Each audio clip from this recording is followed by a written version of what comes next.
सुरेश अपने आंगन में खुदाई कर रहा था। तभी उसे कुछ चमकता हुआ दिखाई दिया, जिसे देखकर उसने कहा, अरे ये क्या है? ये तो कोई सिक्का सा लग रहा है। यह कहकर सुरेश ने जल्दी से वहां खुदाई शुरू कर दी। वह काफी ज्यादा उत्सुक था कि आखिर उसके आंगन में क्या है। एक गांव में ठाकुर अपने बेटे विजय के साथ रहा करता था। अमीर होने की वजह से उसका बेटा काफी ज्यादा बिगड़ा हुआ था। वह अक्सर अपने पिता से रुपए मांगता रहता, जिस वजह से ठाकुर काफी ज्यादा परेशान था। जब देखो तब पैसे मांगने आ जाता है, पता नहीं क्या करता है। अभी से इसके ये हाल है, बड़े होने के बाद पता नहीं क्या करेगा। ठाकुर काफी ज्यादा परेशान रहता। उसने कई बार विजय को समझाया भी। विजय, इतना ज्यादा खर्च करना अच्छी बात नहीं है। भले ही हम अमीर हैं, तो इसका मतलब ये नहीं कि हम लोग इतना खर्च करेंगे। तो क्या हुआ पिताजी, मेरे सारे दोस्त अपने घर से बहुत सारे पैसे लाते हैं।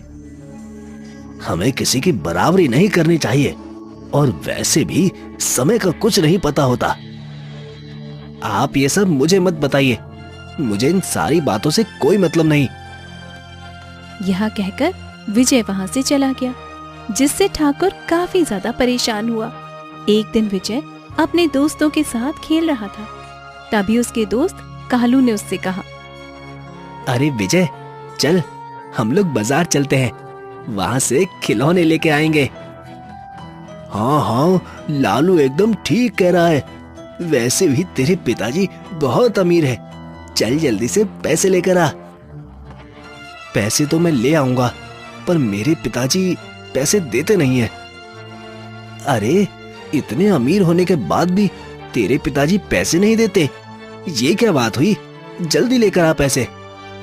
अपने दोस्तों के कहने पर विजय घर आया तो उसने देखा उसके पिता आराम से बैठकर चाय पी रहे थे। अपने पिताजी को देखकर विजय उनके पास गया और उनसे बोला, मुझे कुछ पैसे चाहिए पिताजी।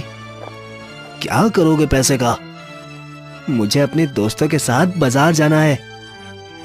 अच्छा ऐसी बात है, ये लो 1 रुपए।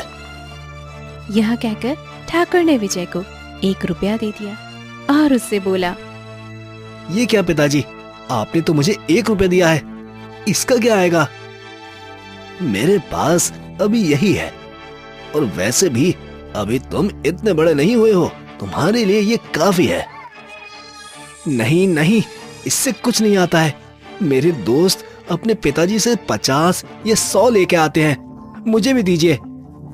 मेरे पास फालतू पैसे नहीं है, लेने हैं तो लो या फिर जाओ।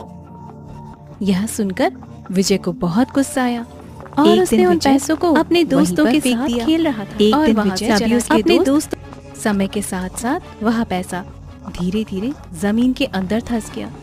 वहीं अब विजय बहुत बड़ा हो चुका था और समय के साथ ठाकुर बूढ़ा हो गया था, जिस वजह से वह अब अपने काम को संभाल नहीं पाता था। विजय अपने पिता की कोई मदद भी नहीं करता था, जिस वजह से उन्हें दिन पे दिन घाटा होने लगा। दूसरी तरफ उसी गांव में सुरेश अपने परिवार के साथ रहा करता था। सुरेश बहुत ज्यादा गरीब था और मजदूरी करता था, जिस वजह से उसके परिवार के हालात काफी ज्यादा खराब थे। क्या करूं, कुछ समझ नहीं आ रहा, कहीं काम नहीं मिल रहा। अजी, राशन खत्म हो गया है। मुझे पता है मालती, पर मैं क्या करूं? हमारे पास तो पैसे ही नहीं है जो मैं राशन ला पाऊं। आप आज काम पर नहीं जा रहे हैं क्या? कहां से जाऊं काम पर, कहीं कोई काम देता ही नहीं है। आज के समय में रुपए की क्या कीमत है, वो मुझसे पूछी जाए। यह सुनकर मालती काफी ज्यादा परेशान हुई। मालती अपने घर को चलाने के लिए सेठ के यहाँ पर काम किया करती थी। तभी मालती ने कुछ पैसे लाकर सुरेश को दिए, जिन्हें देखकर वह काफी ज्यादा हैरान हुआ। अरे ये तुम्हारे पास पैसे कहाँ से आए? आपको तो पता ही है ना कि मैं सेठ के यहाँ पर काम करती हूँ। कल उन्होंने ही मुझे ये पैसे दिए थे। पता नहीं मैं कितना बदनसीब हूँ, जो अपनी पत्नी की कमाई खा रहा हूँ। आप ऐसा क्यों कह रहे हैं? हम दोनों मिलकर अपना एक छोटा सा परिवार बनाएंगे। आप चिंता मत करिए। पता नहीं ये सपना कब पूरा हो पाएगा। अच्छा, मैं सामान लाता हूँ। यह कहकर सुरेश सामान लेने चला गया। वहीं दूसरी तरफ ठाकुर का बेटा बुरी आदतों में पड़ गया था। वह अपने दोस्तों के साथ जुआ खेलता। ठाकुर उसे काफी ज्यादा समझाता था, मगर फिर भी उसे समझ नहीं आता था। बेटा, इस तरह पैसे को जुए में मत उड़ाओ, क्योंकि कल को अगर तेरे पास पैसा नहीं रहेगा तो फिर किससे पैसे मांगेगा? आप चिंता क्यों कर रहे हैं?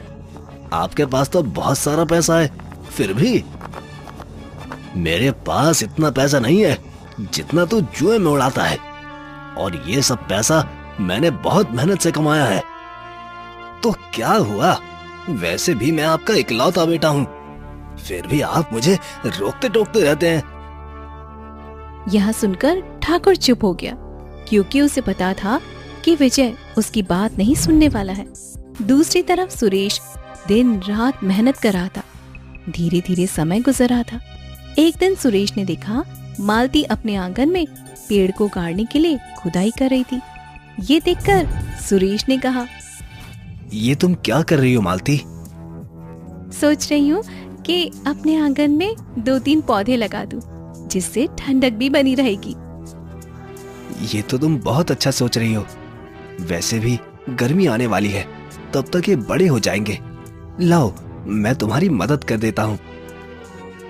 यह कहकर सुरेश ने वहाँ पर खुदाई करनी शुरू कर दी। तभी अचानक से कुछ चमकता हुआ दिखाई दिया। अरे, ये क्या है? क्या हुआ? आप रुक क्यों गए? ऐसा लग रहा है जैसे यहाँ पर कुछ हो। अच्छा, ऐसी बात है तो फिर खोद कर निकालिए, देखते हैं अंदर क्या है। यह सुनकर सुरेश ने हाथ से वहीं पर खोदा। तभी उसे एक सिक्का दिखाई दिया। 1 रुपए का सिक्का दिखकर सुरेश काफी ज्यादा हैरान हुआ। अरे, ये तो 1 रुपए का सिक्का है। जब उसने सिक्के को बाहर निकाला तो वह काफी ज्यादा हैरान था, क्योंकि वो सोने का सिक्का था। जिसे देखकर सुरेश ने कहा, अरे, ये तो सोने का सिक्का है, पर ये हमारे आंगन में कहां से आ गया? मुझे नहीं पता, ये हमारे आंगन में कहां से आया? बड़ी हैरानी वाली बात है। आखिर 1 रुपए का सोने का सिक्का। मैं पता करके रहूंगा कि आखिर ये सिक्का किसका है। अजी, अब रहने भी दीजिए। वैसे भी हमारे आंगन में निकला है तो अब ये हमारा ही हो गया ना। नहीं नहीं मालती, हम इसे इस तरह नहीं रख सकते। वैसे भी ये घर किराए पर लेने से पहले यहाँ पर शायद कोई रहता था।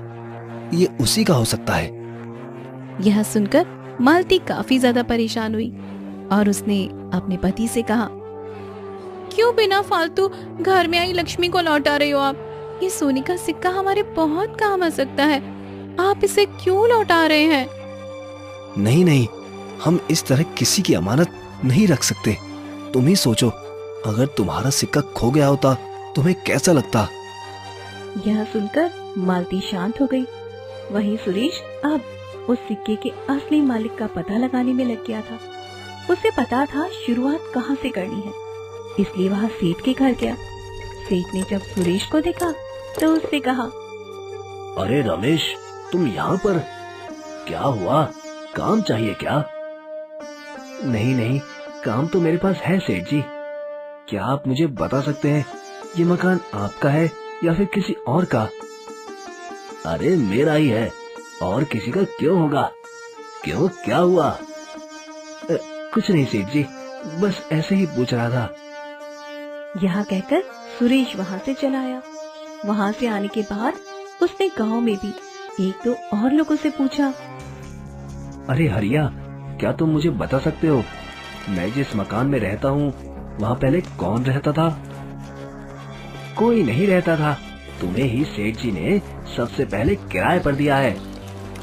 अच्छा, मुझे ही किराए पर दिया है, तो इसका मतलब सेठ जी ने ये घर खुद बनवाया होगा। अरे नहीं नहीं, सेठ जी ने बनवाया नहीं, बल्कि खरीदा है। ये मकान तो सुना जाता है शायद किसी ठाकुर का हुआ करता था। क्या? ठाकुर? कौन से ठाकुर? तुम किसके बारे में बात कर रहे हो? हमारे गांव के जाने माने ठाकुर। कहते हैं वो बहुत ही अमीर थे। ये उन्हीं का घर था, पर उनके बेटे ने सब कुछ बर्बाद कर दिया। यह सुनकर सुरेश काफी ज्यादा हैरान हुआ, पर उसे पता भी लग गया था कि यह घर असलियत में ठाकुर का था, और उसने तभी अपने आप से कहा, तो इसका मतलब मुझे ठाकुर से मिलना चाहिए, पर पता नहीं अब होंगे या नहीं। पर उनका बेटा तो मुझे मिल ही जाएगा। यह सोचकर वह ठाकुर का पता लगाने लगा। उसने गांव में कई जगह पर पूछा, कहीं भी, मगर उसे ठाकुर का पता नहीं लगा। और जब एक रात सुरेश घर पर लौट आया तो उसकी पत्नी ने उससे कहा, आप क्यों इतना परेशान हो रहे हैं? अरे जब कोई नहीं है इसका मालिक, तो हम लोग ही क्यों नहीं रख लेते इस सिक्के को? आप मेरी बात मानिए ना। नहीं नहीं, मुझे पता लग गया है ये सिक्का किसका है। अब बस उसका पता लगाना है कि वो कहाँ पर है। इसका मतलब आप नहीं मानने वाले? अरे जब मैंने तुमसे कह दिया ये किसी की अमानत है, तो फिर क्यों लगी हो?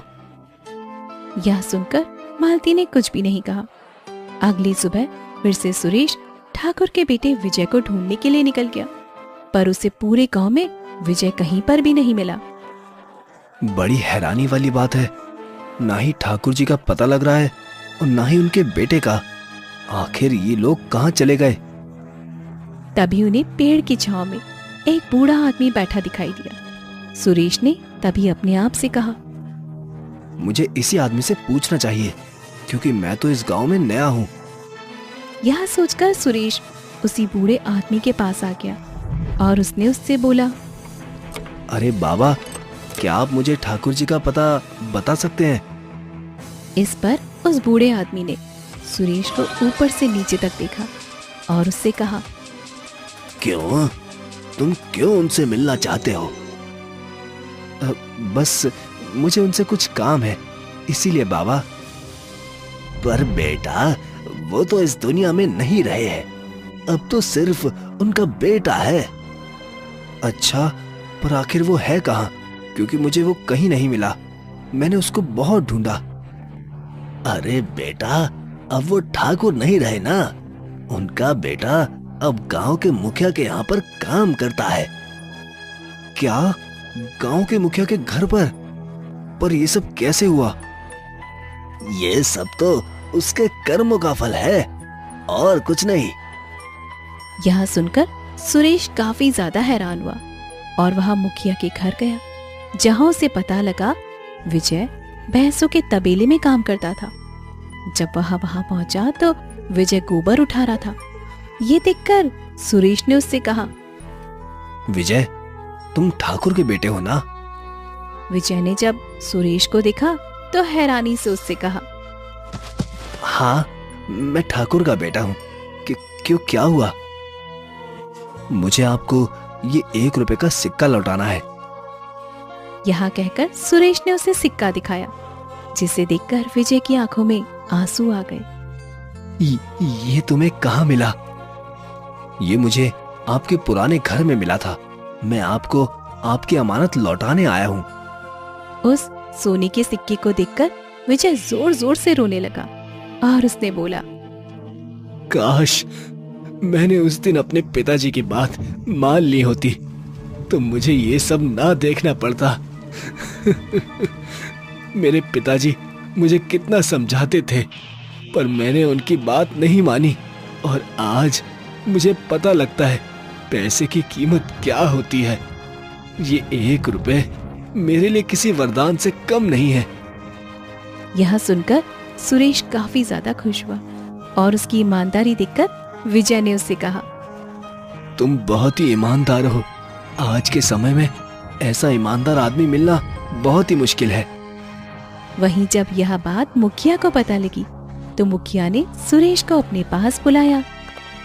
मुझे बहुत ही खुशी है जो तुमने ईमानदारी से सोने का सिक्का विजय को लौटा दिया, और इसीलिए मैं तुम्हें इनाम देना चाहता हूँ। नहीं नहीं, मुझे इनाम नहीं चाहिए, ये तो मेरा फर्ज था। यह सुनकर मुखिया और भी ज्यादा खुश हुआ और उसने तभी बोला, क्या तुम मेरे पास काम करोगे? क्योंकि मुझे तुम्हारे जैसे ईमानदार लोगों की बहुत जरूरत है, क्योंकि तुम्हारे जैसे लोग आज के समय में बहुत ही कम है।